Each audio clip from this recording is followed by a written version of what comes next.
Hey, how's it going? Hello? Hey, Frank. I'm recording just so you can you turn on your video? Oh, yeah, hang on one sec. All right, cool.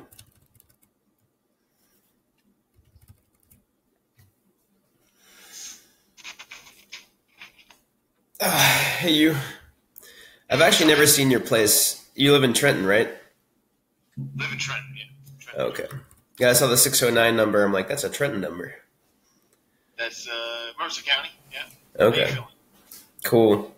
Yeah, I've visited Trenton a couple of times. Really cool. Have you you've been to the punk rock rock festival, right? Punk rock flea market. That's so cool. That's so cool. I did a couple of videos about that. It's got some really cool. There's one person who had like a tennis racket and made it into a guitar. It was so cool. Okay. Yeah, Trenton is definitely, Portland is weird, but Trenton is quirky. Yeah, and then Austin is weird too. I think Portland takes the cake, though, to be quite honest. Portland's definitely strict. Yeah, well, it's good What's to going on, man? it's good to see you. Podcast? Yeah, you're on the podcast. I mean, right now it's recording, so it's not live. I mean, I could hold up the phone and be live. I'm just going to do that for a few minutes, and if nobody comes on, I'm going to stop holding it up. Just because I did promise everybody I was going to be live. I just don't want to hold it. So I'm just going to go like this. All right, everybody. Hey, how's it going? This is Joe from Project Unchained. I'm actually changing the name soon, but here's the live interview. I promise. Comment any questions you have. I'm just going to point you to the Skype call. All right, cool. So it's right here, but they can see you. So we were on the phone a few days ago, and you said a few things about money, which is perfect because I try to write a lot about money mindset, helping people become more aligned with having money. And the things that you said were really on point. And I'm just going to repeat a couple of things you said, and I'm curious about the thoughts behind them. First of all, you said, money is doing fine on its own. You don't no need to worry about it. And I'm curious what you mean by that. Yeah, you were saying to me, sometimes I got worried about money. I'm like, well, why are you worried about money if you don't have any? What's there to worry about? You don't have any. So, so it's like, well, I'm worried about the lack of money. Like, well, okay, well, that being said, how's worrying helped you? How's that been working for you? You know what I mean? Money, doesn't need you to worry about it. It's perfectly fine. It has no problems as far as money goes. And it's just a tool. It's really all it is. It's just, you could do great things with money. You could do evil things with money. It's just nothing wrong with money. But I find that usually most of the time when people talk about money, most of the people that talk about money all the time usually don't have any. I talk about money, but it's in like venues like this where that's the topic, then, fine. But I mean, for the most part, most people who talk about money usually, they do a lot of talking about something that they don't have a lot of. And it's interesting you say that. I've kind of noticed that to be a theme when you don't have something, it tends to be on your mind a lot. And then when you do have something, other things are on your mind. Yeah, that's exactly. So exactly true. Go ahead. Yeah. So I remember the original talk where we met. You were talking about how you said that you went to Columbia, but you really were just dropping your brother off at a community college that was near Columbia, and that you hadn't graduated high school. Yeah, that was a funny story. I got left back twice out of school. I got left back in 4th grade. I got left back in 8th grade. By the time I was a junior in high school, my 3rd year in high school, they were going to leave me back again, and I'm like, no, I quit. So I would have to take GED. I have to go my general equivalency diploma, GED, and you have to take classes to get that. So I would cut those classes, and I never spent a day in college except I didn't go to Columbia. I actually went to UCLA, which is the university on the corner of Lexington Avenue, and it's called Baruch College. And I only went there because I was meeting my brother who was a student there. I was not there. So I only spent 5 minutes in the college lobby at Baruch College. And that's my whole educational profile. But, I have a guy that works for me who has a PhD who calls me boss. So education is important if you want to be educated, you know, but it's not important if you want to be successful. Mm-hmm. It's a really big myth. You know, they train you in all your educational. You're being trained on how to have a job. You're being trained on, you know, except for like lawyers and like, you know, doctors, dentists. I get that. I'm talking about for the most part, like, oh, I have a degree in business. What do you mean you have a degree in business? You've never owned a business in your life. You know, I don't mean you, Joe. I just mean you in general. Yeah. You know, you just be. We live in the greatest country on the planet, and this country was founded. You know, it operates with the free enterprise system, and yet there's very little schools or classes that teach people how to money. About, you know, resume writing classes and all this other nonsense. A job, you will never make it working for the other guy. You'll never make more than the boss. Matter of fact, JOB stands for just over broke, meaning just over the status of being broke. Like if 90 days goes by, and you know most people are 90 days away from bankruptcy. I was like 90 minutes from bankruptcy, but most people are like 90 days, 3 months away from bankruptcy. Which means if they don't have 3 months worth of expenses in the bank, they're screwed. What does that mean? Well, let's say you have $1,000 a month in expenses. That means you need to get $3,000 in the bank before you can start thinking about investing or anything like that. Because again, if you don't have that pillow that can float you for 90 days, that can float you for 3 months, that way your expenses are paid for 3 months, you're screwed. You're not, you know, people are living a life of quiet desperation. They're living from paycheck to paycheck. And, you know, they know exactly to the penny how much they're going to make next week. And they get paid on Thursday, they get paid on Friday, and by Monday they're broke again. You know what I'm saying? It's just, there's no mentality, there's no mental training on how to work with money. And unfortunately, you know, these people find themselves in, you know, playing lottery, buying lottery tickets and doing all this other nonsense that they're not going to win. And even if they did win,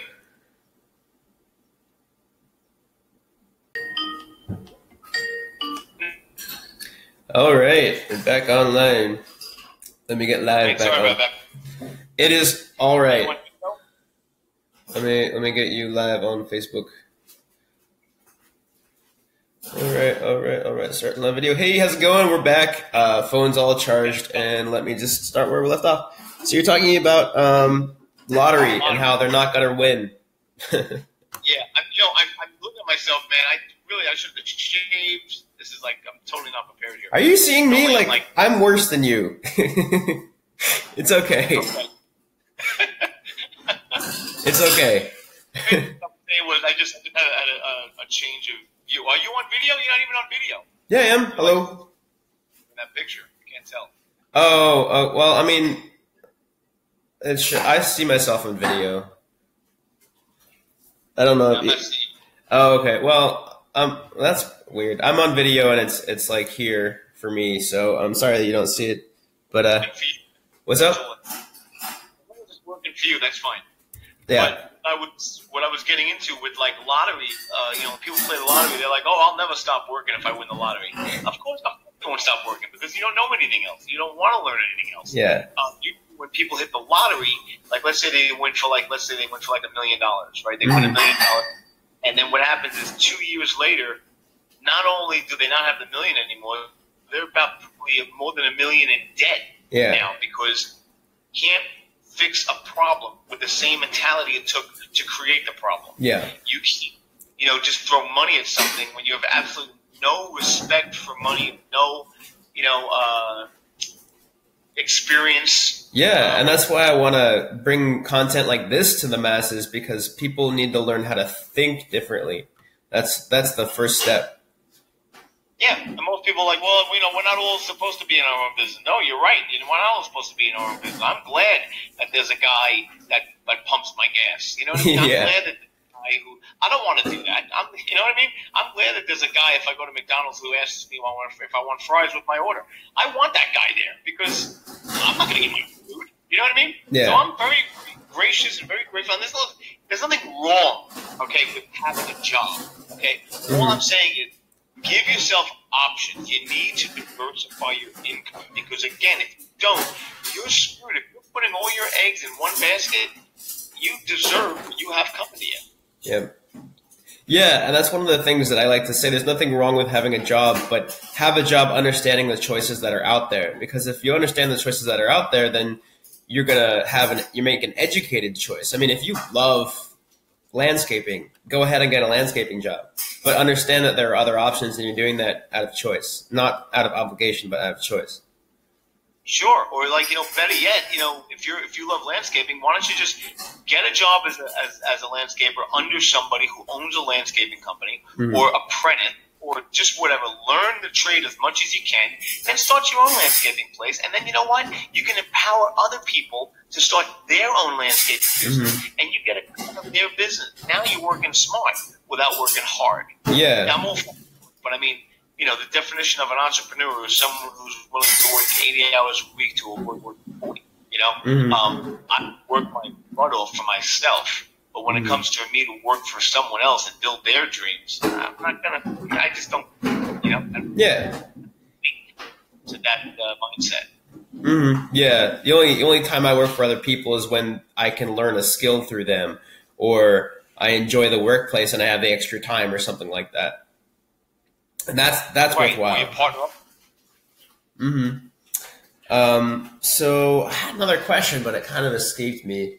So I'll just chat a little bit about what you do. Frank, I know that you are an animator, a brander, graphic designer. Tell us more. I know, but these guys don't. I own the company Frank Sasso New Media, and we're comprised of 7 different aspects to the company. One of them, the first one is called Rocket Pig Designs, which we do websites and that kind of like digital design, stuff like that. Porter Dog Designs, which is an app company where we design apps, right? Boost is our search engine optimization section, where we very unorthodox, not illegal, just unorthodox and untraditional ways of optimizing your ranking in search engines like Google and Bing and Yahoo and all those, right? So that's what we'll Boost. Bella's Books is our publishing company where we publish ebooks, Kindles, regular hardcover books, magazines, coloring books, things like that. It's called Bella's Books. Gecko Films is our film company where we do marketing videos, we do digital video editing, and everything that goes in with that, cinematography, storyboard design, anything for film and video, the production of it. Also, New Pod City. New Pod City is a podcast production provider or podcast service provider where we will train you on how to do a podcast, video or audio, mostly audio. That's so cool. And we rank your feed for you, so we distribute your podcast. We get in the trenches with you. We're more of a boutique type of a podcast company. Not taking anything away from other podcast providers, but for the most part, with other podcast providers, you just kind of you upload, you do all the work. You upload your feed, and you're not really talking with them. You're not really developing a relationship with these guys. You just kind of like paying them every month X amount of dollars for their service. And finally is GeForce Creative, which is our animation studio and illustration service. So that's basically, which I also like pencil. So those are the 7 companies that I run, that I own and operate, and I also own portions of other businesses outside of what I do that are my clients, but I also own portions of some of their. And as a result, they have access to me and my resources of service and products and stuff like that. So that's basically besides all that stuff, though. My wife and I have a ministry called A History with God Ministries, and we have a weekly podcast that's called the Who's Your Daddy Godcast, and it's basically it's like a Bible study kind of thing, but a New York edge.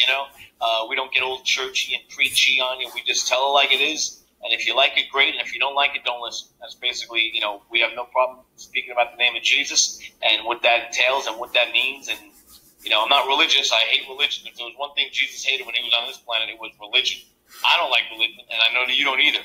But a sound relationship with the Lord is really what it's all about, and that's what we preach on that podcast. And it's amazing because we have over 100,000 listeners on iTunes alone, which is insane. So the questions we get are really, really raw sometimes, which is good because people, they feel like they can be real with us and they don't feel like they're going to get judged because, we're not going to judge.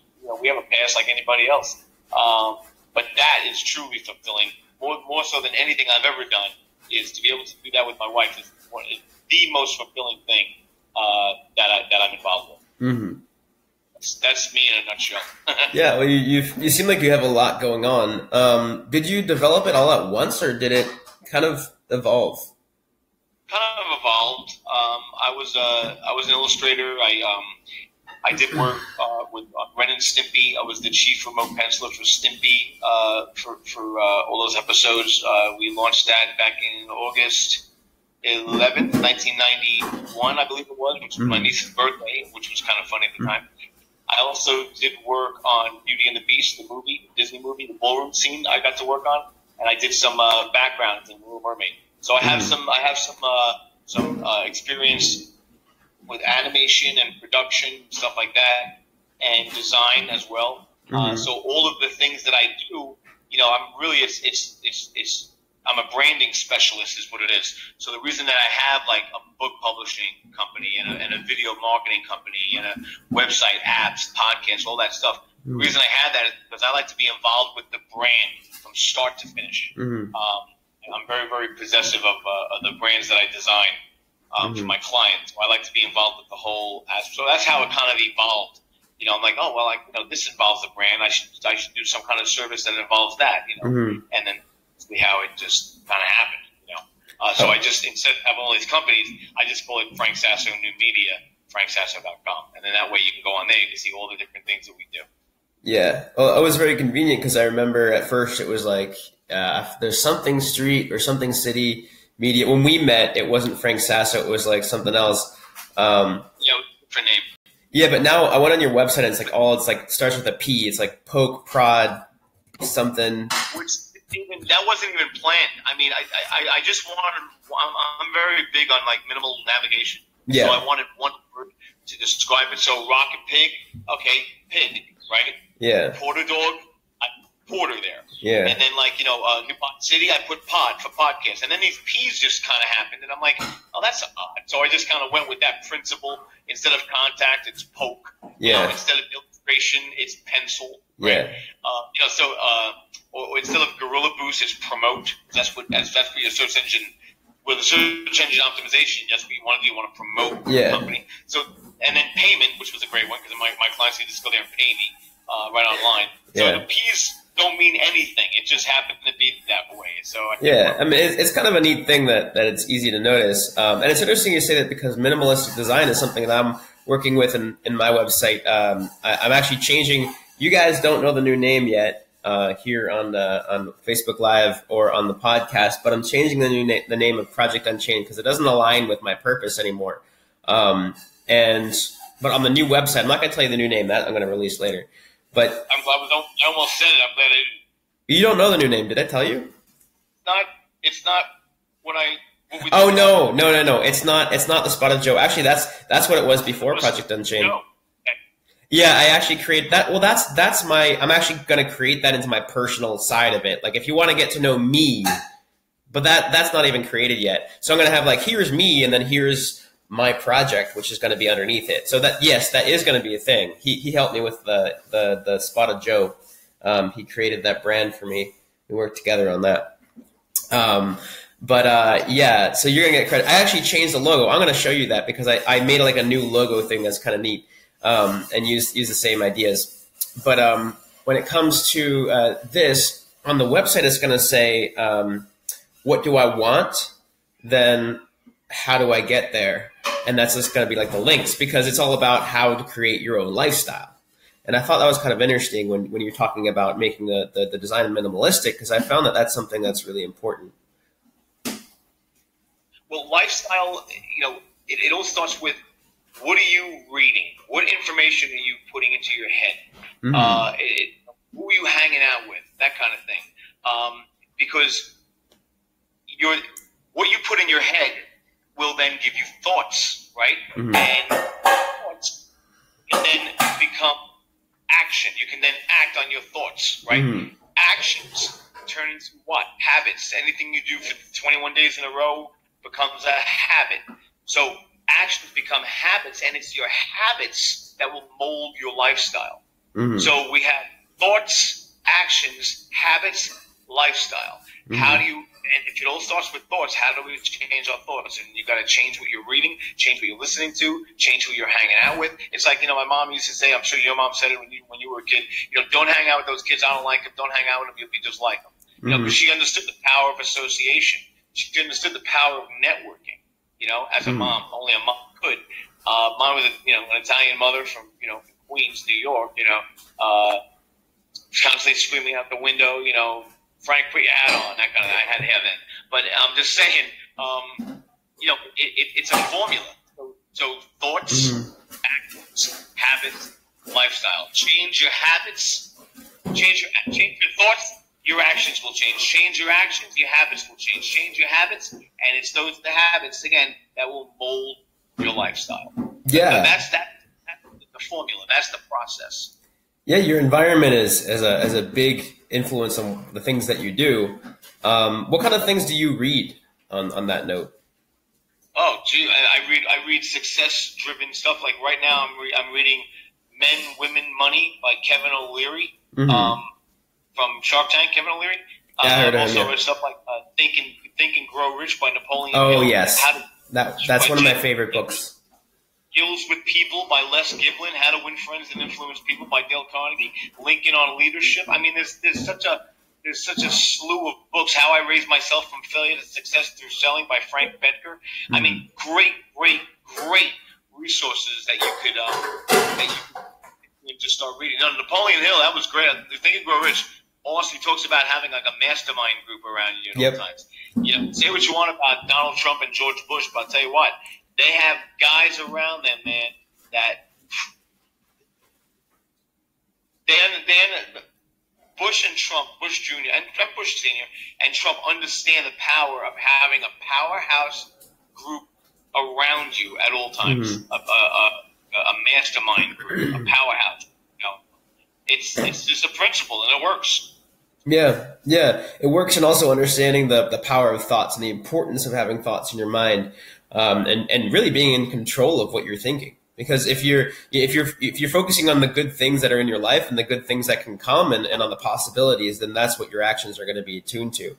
And that's a lot of the reason why I wanted you on, because the way you were talking about money and success, the way that what I know about you, it's absolutely perfect. And I know that my readers need to listen and see and watch and read about you.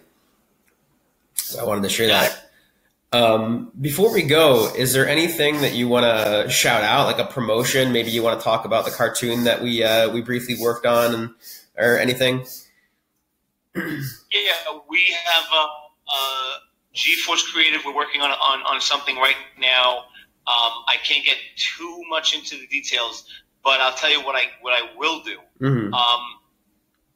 I will send you a URL as soon as it's ready, so you can your viewers and your readers can go check out the minute and a half trailer that we've been working on. It's an animated series. Whether it's going to be on Netflix or Nickelodeon, I don't know yet, but it will definitely be on YouTube. Maybe for a subscription or that kind of thing. We're still working with some composers right now. We're working with some voiceover people on how to get this right exactly. We have an animation Bible. It's a pretty epic series that we're working on. Nice. We steal from everything. Star Wars to Spider-Man 3 to Smurfs to Matrix. I mean, we just great artists steal. I'm sorry? Great artists steal. That's right. Good artists create, great artists steal. But like I said, I will keep you posted on that. I'd rather not say the name right now because sure. I don't want my business partner Darren to. Okay, well, I only know I've only told people the old name, so I'm not gonna release it either. That's fine. Okay. Yeah, that's fine. But it is very, very cool. It's one of the most exciting things I've ever worked on, animation wise, cool, design wise. Very cool. So, but if you just want to go to franksasso.com, If you want a podcast, if you want to be curious about doing a podcast, audio or visual, give us a shout. Websites, apps, anything like that. Even if you have any questions, I'm open to. I'll answer any questions. If you're a viewer of this podcast or a listener, feel free to bombard me with questions. I got no problem answering you and helping you out, pointing you in the right direction. If we could even just do a podcast artwork for you if that's what you need. We can work with you on any level of business, any level of design, any need like that. But if not for nothing else, check out ahistorywithgod.org, ahistorywithgod.org, and check out the Who's Your Daddy Godcast. We're on all the God. Did you say Godcast? The Who's Your Daddy Godcast. Yeah, it's a very that's cool show, and it's not for religious people. Yeah. Just so you know. You're I'm actually curious about that because not for religious people makes me seem interested. I'm Jewish, but I'm very spiritual, and the idea of Jesus, I think, is something that I do like because it's more about being present and being open than a specific thing that's connected to Christianity. So I'm kind of curious about that. Jesus was Jewish. He was. So, that's also true. You know what I mean? I mean, I'm Jewish. I'm Jewish by default. Mm-hmm. I was raised Catholic. I became a Christian, but I'm Jewish. I'm I'm grafted to the lineage of Jesus, who was Jewish. So it's like I've been adopted. Yeah, and it's interesting you say that because the more people that say that, like, it's not Christianity is it's like Judaism, like take two kind of thing, because there's Jesus and he's Jewish, and then he started talking about stuff, but he's Jewish. I thought that was an interesting interpretation. Huh? That makes Christian, whatever. Here's what I know. I know that most people, and this is where your viewers get messed up. Joe, let me ask you this. What's I'm up? going to put you on the spot, okay? Okay. All right. If everything goes away tomorrow, I mean everything you're interested in, everything you're involved with, it all goes away. You lose everything. Mm-hmm. Who, Joe? Who are you? I would probably wake up and find things that I enjoy. Like I don't think I would be really like thrown off. I'm gonna interrupt you. The fact that you started the word, the answer off with means you don't know. The second thing you said is probably, which means again, no, not sure, right? So those two things tell me you don't know who you are. Okay. Most people don't. Most people do not know who they are. They can tell me what they do. Oh, well, I'm a doctor. I'm a cancer survivor. I'm a dad. I'm a this. I'm a that. No.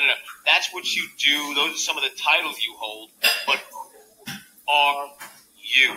If all that goes away, who are you? Who are you? At your core, who are you, Joe? Who are you? I've never articulated this.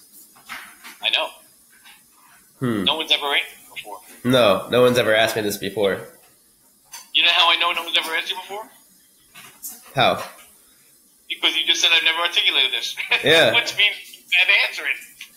I would say, well, I enjoy adventure, and I enjoy. That's great that you would. Those are just interests. That doesn't tell me who you are. It just tell me what. Well, who are you? I'm curious about what you're looking for in this question. Who am I? I'm the righteousness of God. If I lose everything tomorrow, if everything goes away, my wife, my businesses, everything, I am the righteousness of God, which means me and God are just like that. There's nothing I can do that can disappoint him. There's nothing I can do that's going to make him mad at me. There's nothing. I have such a relationship with God that is actually who I am. See, everybody has this hole in their heart, but it's in the shape of God. And a lot of people don't realize the shape. So what do? They try and cram cigarettes in there. They try and cram gambling in there. They cram their job in there. And it kind of fits the hole, but it doesn't actually really fit it. You ever like putting a puzzle together and you're convinced the puzzle piece, I can get it in there. It looks just like the shape. And it doesn't really, like you can make it fit, but it doesn't really fit, you know? Like if you look really closely, you can see there's some gaps in the piece. Yeah. Because it's not supposed to go there. What's supposed to go there? The right piece. Well, back in 1996, I found the right piece, and I didn't realize I found the right piece till 2010. Mm-hmm. That's when I realized, wait a minute, I finally know who I am. I'm the very righteousness of God. I was made in His image. It doesn't matter what I do. It doesn't matter what I help. It doesn't matter what people I help. It doesn't matter what my interests are. It doesn't matter what I go through. It doesn't matter if I'm a cancer survivor. It doesn't matter how much money I have or how much money I don't have. I am the righteousness of God Himself. Because of what Jesus did on the cross for me, we traded. He traded me His righteousness, and He took on all my crap. We made a trade. That is who I am. So I ask you, who are you? Now, you, the listener, I'm going to tell you right now, if you don't have a relationship with God, you're missing out big time. You are missing out. You're so impressed with your 401k plan and your portfolios and all this other crap is really what it is. Garbage. Garbage. Because at the end of the day and at the end of your life, you're going to be standing before God, and He's going to be looking at Him.